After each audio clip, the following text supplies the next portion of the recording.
Here's a question for you. What if I told you that one of the most consequential small cars ever to roll out of Britain, a car that quietly pioneered a design concept the entire automotive world would eventually copy, is today so thoroughly forgotten that most people under 50 have never heard its name?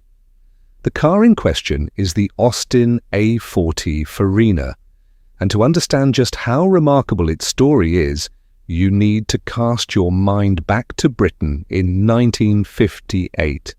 The country was still finding its feet after the austerity of the post-war years. Petrol rationing, which had been reimposed during the Suez Crisis just the year before, had only recently ended. The average British worker was taking home somewhere around £10 a week. The motorway network barely existed. The Preston Bypass, Britain's very first stretch of motorway, had opened in December of 1958. And yet, into this landscape of careful optimism, the British Motor Corporation unveiled a small, two-door saloon that had been styled not in a drafty Midlands drawing office, but in a sun-drenched studio in Turin, Italy. The Farina name was not an accident. It was a declaration. It told every potential buyer that this car had been touched by the same hands that shaped Ferraris and Lancias for the Italian elite. And all of this, the Italian glamour, the forward-thinking body design, the promise of something genuinely new, could be yours for a basic price of around £669. But here is the cruel irony at the heart of this car's history. The A40 Farina would go on to be built for 9 years, would sell in its hundreds of thousands, and would anticipate the hatchback layout by more than a decade. And then, almost without trace, it would simply fade from the collective memory of the motoring world. Tonight, we are going to put that right. Section 1, the spark that started it all. A royal insult at Longbridge. The story of the A40 Farina does not begin on a drawing board. It begins, of all places, during a royal visit. In 1955, His Royal Highness Prince Philip, the Duke of Edinburgh, paid a tour to the Longbridge factory in Birmingham, the vast, sprawling home of the British Motor Corporation. The Duke was shown around the current range of BMC models, cars like the Austin A35 and the larger Cambridge, all styled in-house under design director Dick Bursey. Whatever diplomatic niceties were expected, the Duke was not in a mood to offer them. He reportedly looked at the assembled cars and gave his honest opinion. They looked dowdy, old-fashioned, dull by comparison to what was coming out of continental Europe. Now you might wonder why a comment from a member of the royal family would carry so much weight in a boardroom. But Leonard Lord, the formidable chairman of BMC, was wounded by the criticism. He was a proud man, a man who had built BMC into the largest car manufacturer in Britain. And the suggestion that his cars looked tired compared to, say, the revolutionary Citroën DS, which had debuted to extraordinary worldwide attention that same year of 1955, clearly stung. Lord's response was direct and decisive. Shortly after the royal visit, he picked up the telephone and placed a call to Turin. The number he dialed was that of Pininfarina, Battista Farina, the most celebrated automobile stylist in the world. Lord invited Battista to Birmingham, and from that meeting grew one of the most productive collaborations in British automotive history. It is worth pausing here to appreciate what a genuinely bold step this was. Farina's studio in Turin was at the time working for Ferrari, Alfa Romeo, Lancia, and Peugeot. These were the names that commanded respect in the world of sophisticated, expensive motor cars. To commission Farina to design a small, working-class British saloon, a car that would be bought by grocers and schoolteachers and tradesmen, was an act of considerable imagination, or, depending on how you looked at it, an act of some desperation. Either way, the decision would change the face of BMC's entire model range for the better part of a decade, and the first car to carry the Farina name in its badge was the A40. Section 2. The man behind the name, Battista Pininfarina.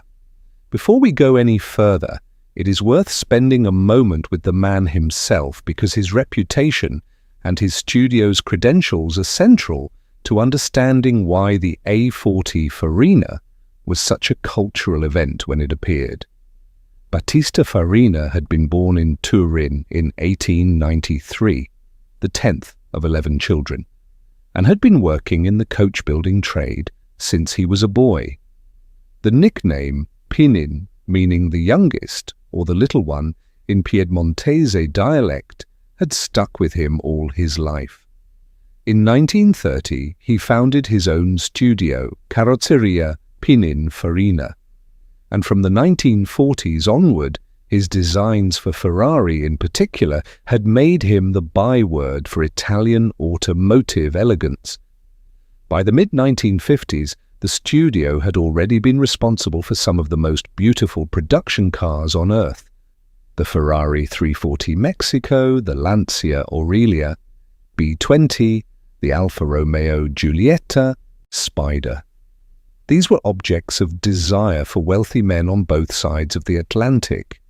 Pininfarina, the name would eventually be written as a single word, formalized in 1961, was not a studio that worked in the affordable sector of the market. So when BMC announced that the new A40 had been styled by the same Battista Farina, whose name was synonymous with Ferrari, it was marketing of considerable audacity, and BMC played it to the hilt. Both Battista Farina himself and his son Sergio made the journey to Britain to attend the car's United Kingdom launch in person. That was not a gesture that any design studio made for an ordinary project. The resulting body design was a genuinely clean piece of work. The A40 Farina wore what we would now call a two-box shape, a relatively tall, squared-off roofline that extended over a compact tail without the long, jutting boot that characterized most cars of the era. The lines were crisp rather than flamboyant, restrained rather than showy, with a modest chrome surround to the grille and a light, airy greenhouse. It was not trying to be a Ferrari, it was trying to be something better suited to its purpose, a practical, modern, affordable family car that happened to look considerably more sophisticated than its price suggested it should. And remarkably, the A40 Farina bore a distinct family resemblance to the larger Austin Cambridge and Morris Oxford, which Farina's studio had also styled. The A40 was, in effect, a scaled-down version of those cars, minus the extended boot, which gave the whole BMC range a coherent visual identity it had previously lacked. Section 3. Under the skin, what the A40 really was now. If you were there in 1958 and you bought an A40 Farina on the strength of that beautiful Italian body, and then a mechanic lifted the bonnet for a service, well, you would have found a rather more familiar picture underneath. Because the running gear of the A40 Farina was, to put it plainly, borrowed wholesale from the Austin A35 it was replacing. The engine was the 948 cubic centimetre A-series inline four-cylinder unit, the same engine that was doing duty in the A35, the Morris Minor, and various other BMC products of the period. It produced 34 brake horsepower at 4,750 revolutions per minute and 50 pounds-feet of torque at 2,000 revolutions per minute. These were not figures to make your pulse quicken, but they were honest, reliable numbers from an engine that British mechanics knew in their sleep. The four-speed manual gearbox drove the rear wheels in entirely conventional fashion. The front suspension used coil springs with independent geometry, the same layout as the contemporary Frog Eye Sprite, while the rear relied on a live axle with semi-elliptic leaf springs. All perfectly sound and proven engineering. Where the Mark 1A40 attracted criticism, and there is no point pretending otherwise with an audience who knows these cars, was in its braking system. The front brakes were hydraulically operated, which was entirely normal and correct, but the rear brakes retained the cable actuation inherited from the A35. This hydromechanical arrangement, hydraulic at the front, mechanical at the rear, required regular and attentive maintenance. It was emphatically not a system that rewarded neglect. Front drum diameter measured 8 inches, the rear drums were 7 inches. Both figures look modest by modern standards, but they were consistent with the car's modest performance envelope. According to a test conducted by the British magazine The Motor in 1958, the deluxe version of the car reached a top speed of 66.8 miles per hour and required 19.5 seconds to accelerate from rest to 50 miles per hour. Fuel consumption over the test was 38 miles per imperial gallon, a genuinely impressive return that reflected just how lightly stressed that small engine was. The test car, fitted with deluxe trim, carried an all-in price of £689, which included purchase tax of £230. The basic specification car at launch was priced at around £669 on the road. To put that figure in context, the Austin A35 it was replacing could still be had for around £590. The Farina body commanded a meaningful premium. Whether that premium was worth it depended rather on whether you were buying a car or buying a statement. The body dimensions told a useful story. The car was 12 feet and 0.3 inches long, 4 feet and 11.4 inches wide, and 4 feet and 4.8 inches tall. The wheelbase measured 6 feet and 11 inches. It was genuinely compact. And yet, by clever use of the two-box roofline, it provided rear passenger headroom and shoulder room that the rounded A35 body simply could not match. Section 4. The Motor Show. Debut and the reception. It received production of the A40 Farina began at the Longbridge plant on the 2nd of June 1958, with output building over the following months to around 400 units per week by December of that year. The car's public unveiling came in October 1958, first at the Paris Motor Show, and then at the London Motor Show at Earl's Court on the 22nd of October. The timing was significant. This was the year that the United States was beginning to question the wisdom of its enormous chrome-laden land yachts. The Edsel had been launched and was already proving a spectacular commercial disaster across the Atlantic.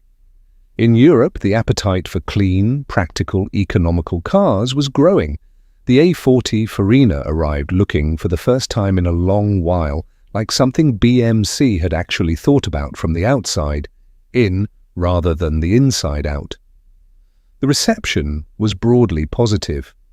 The press appreciated the Italian styling, acknowledged the sensible economy of the 948 cubic centimeters engine, and noted the improved interior space.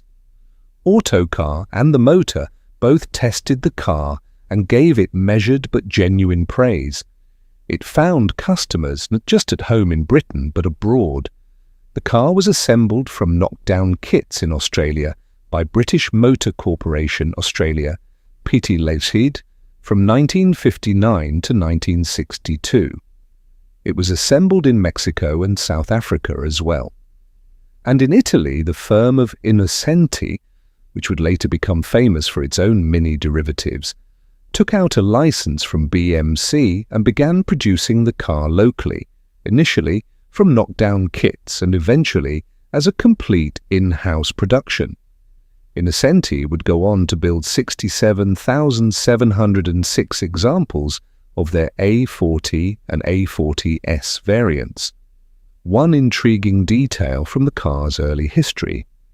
BMC reportedly used wind tunnel testing to refine the A40's body shape, with a view to improving aerodynamic efficiency and fuel consumption. For a car in this class, in this period, that was a more sophisticated approach to development than most rivals could claim. Section 5, Rally Glory, Patmos, and the car that surprised everyone. If you wanted a single story that captures the spirit of the A40, Farina most vividly, it is this one.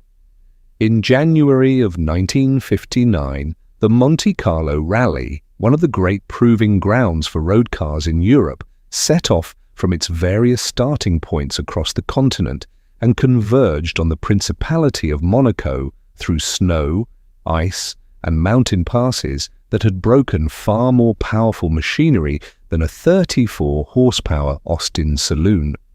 Among the entrants was a factory-prepared A40 Farina, registered XOE 778, crewed by Patmos and her navigator, Anne Wisdom. Patmos, if the name prompts a flicker of recognition, was the sister of Sterling Moss, which tells you something about the competitive instinct that ran in the family. She and Wisdom had started their Monte from Paris, one of the more demanding starting points, and over the brutal stages that followed they guided their little Austin to a result that stopped people in their tracks, 10th place overall, second in their class, and the Coupe de Dames, the ladies' prize, which was at the time one of the most closely watched categories in the rally. This was not a fluke. Moss and Wisdom returned to the car and won the ladies' class again at the 1959 Lyon-Charbonnière Rally, finishing 17th overall and first in class. They repeated the performance at the 1959 Canadian Winter Rally. In 1960, they went further still, winning the National Hopper Rally outright, not just in class, but outright. BMC's competitions department logged approximately 20 major rally entries for the A40 Farina between 1958 and 1962, with at least 5 class or category victories to the car's credit. These results were not simply a testament to the driving skills of Moss and Wisdom. Remarkable as those skills were, they were also a testament to the fundamental soundness of the A-Series engine and the A40's straightforward, uncomplicated mechanicals. A car that asks little of its driver in terms of fiddling and finessing tends, when driven with skill and commitment, to simply get on with the job. The A40 Farina did exactly that. Section 6. The Mark II, the 1-litre engine, and 9 years on sale. The car that appeared at the 1958 Motor Show was not the A40 Farina's final form. By September 1961, BMC introduced the Mark II, which addressed several of the criticisms that had accumulated around the original car. The wheelbase was stretched by 3.5 inches, which usefully increased rear passenger space. The front grille was redesigned to a full-width treatment. The dashboard received attention. Wind-up windows replaced the somewhat old-fashioned pull-up items of the Mark I. And crucially, the braking system was revised. Fully hydraulic operation all round, front and rear, replacing the hydromechanical compromise inherited from the A35. An anti-roll bar was added at the front.